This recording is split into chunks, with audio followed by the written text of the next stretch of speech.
Brandon Woodruff was awesome in his return. Let's discuss on Fantasy Baseball Today Express.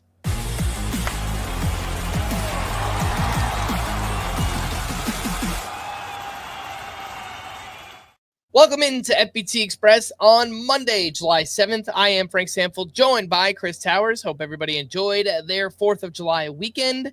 And I know someone who did, Brandon Woodruff, who made his return, and he looked awesome against the Marlins. 6 innings, 1 run with 8 strikeouts, 10 whiffs on 70 pitches. Chris, the velocity was down, which we expected, but he succeeded regardless of that. What'd you see here from Woodruff? Are you getting him back in the lineup this week?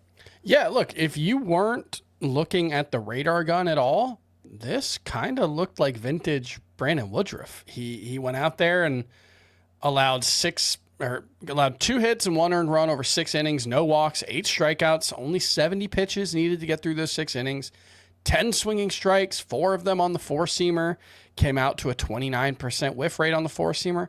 That's pretty much right where the 4-seamer was the last time we saw Brandon Woodruff in 2023.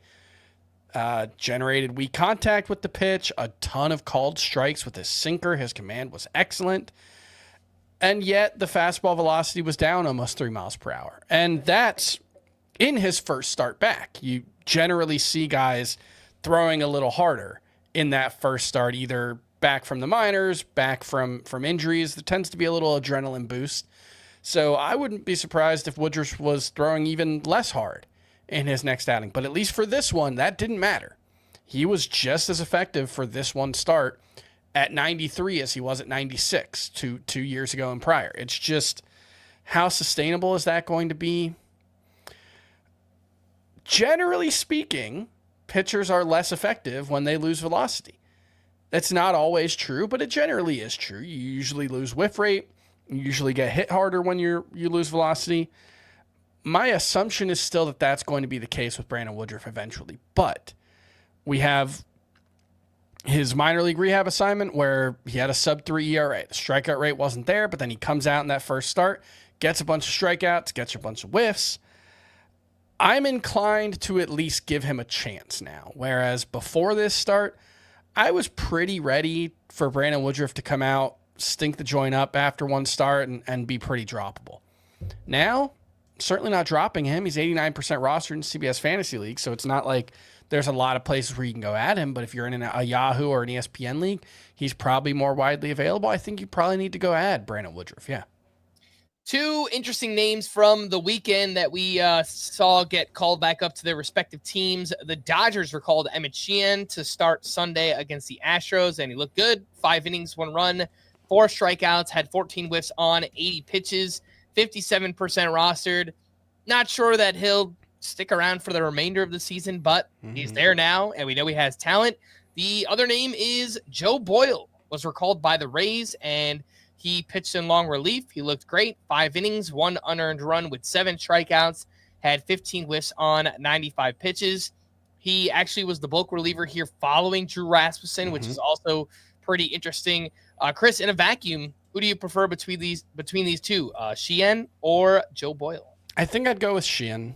I think in terms of talent, they're pretty equal. Sheehan has just been so dominant at every level this season. The 2 starts we've seen him at the major league level, the time he's pitched on his minor league rehab assignment, I want to say it's something like 48 strikeouts to 3 walks or something across the work he's done this season. It's something bonkers. The stuff is really good. We saw it at the end of the 2023 season where he started to figure it out, was getting a lot of whiffs. So I think Emmet Sheehan's really talented. We'll worry about the workload later, especially because we're comparing him to Joe Boyle, who it sounds like the Rays are going to piggyback him with Drew Rasmussen. Rasmussen, he's about 60 innings away from his limit. They want him to be able to pitch in the postseason, presumably. So I think there's going to be a lot of short outings for Rasmussen, and maybe Boyle will just follow him up. The problem with that is in points leagues, it takes a quality start off the table. Might give him a pretty good chance for a win, but with no quality start potential, consistency and efficiency have always been an issue for Boyle. Even his improved walk rate in the minors is still like 3.8 per 9, so it's still pretty high. So I think it's going to be a lot of 5-inning starts, a lot of strikeouts, should be good ratios, or at least a good ERA. but I would give Sheehan just the slightest edge over Joe Boyle. All right, let's take a quick break, and we'll be back right after this.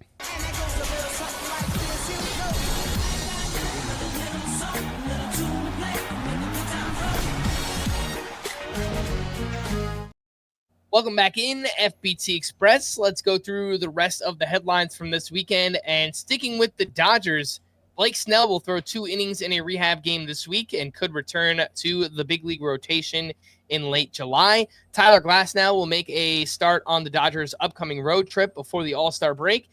Chris, are you starting Tyler Glasnow this week? I'd prefer not to. That first start back from a lengthy injury is always iffy. You never know quite how stretched out guys are going to be. I think Glasnow threw 75 pitches in his last rehab start, so I would guess we're not going to see much more than about 85 from him. That could be 5 awesome innings. It could be 6 innings. It could be 4 innings if he struggles with his command. It happens sometimes with Tyler Glasnow. So I would give myself the week, especially because he's probably not going to be activated on Monday, so you've got time. Take the free week. Get a look at Tyler Glasnow before you have to get him active. Gives you another week to have to make a decision on who to drop as well. So I'm okay sitting Tyler Glasnow out this week. All right, and sticking with the Dodgers, they do have some hitters that are banged up. Tommy Edman and Teoscar Hernandez both out of the lineup on Sunday. Edman with a toe injury, Teoscar with his left foot, and he did undergo imaging and came back negative. So good news there on Teoscar Hernandez. Not good news for the Yankees. It turns out Clark Schmidt will likely need Tommy John surgery, which sucks because he's pitched well this season. But it sounds like they are going to call up prospect Cam Schlitler, who this season in the minors has pitched very well. He's a bigger guy, 6'6". He's also a little bit older, 24 years old, but lots of strikeout potential here. Chris, any deep league interest in a Cam Schlitler of the Yankees? Yeah, I think he's pretty interesting. There was a really good piece on Fangraphs.com actually just about a week ago about him and his four-seamer and his approach. He seems like a pretty cerebral dude about his pitching. He's got that high arm slot, gets behind the fastball, gets a lot of ride on it. It's going to miss bats. It's going to generate some weak contact. There will probably also be some home run issues at times for Schlitler. But, yeah, he has had a breakout season so far. 2.82 ERA. A lot of 32% strikeout rate over 76 innings across the 2 highest levels of the minors. I think Schlitler is a pretty interesting pitcher. Not someone in a 12-team league you need to run out and add, but I put some speculative claims in 15-teamers on him. Yeah, I think that totally makes sense. A couple other updates here. The D-backs reinstated Corbin Carroll on Saturday, which surprising. Seems like it's kind of fast to get him back in your lineups, but if he's healthy, you got to start him, right? Yeah, he's healthy. He's playing. You got to play him. He struck out 5 times across 9 plate appearances in his first 2 games back. I'm a little iffy that they might have rushed him back, but, we'll see.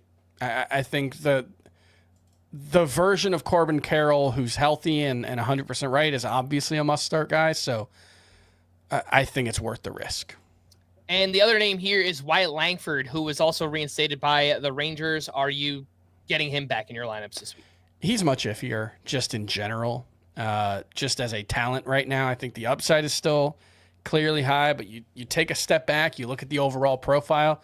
We've seen some flashes, but it's also like expected WOBA both seasons is right around 230, 235. That's above average, but it's not superstar level production. And just when you're dealing with oblique injuries, and Wyatt Langford's dealt with, I think, 3 of them now this season, even when you're healthy enough to play, they can linger. They can slow you down. And I do wonder if that's been the issue with Wyatt Langford this season. I'll let him force me to start him, if that makes sense.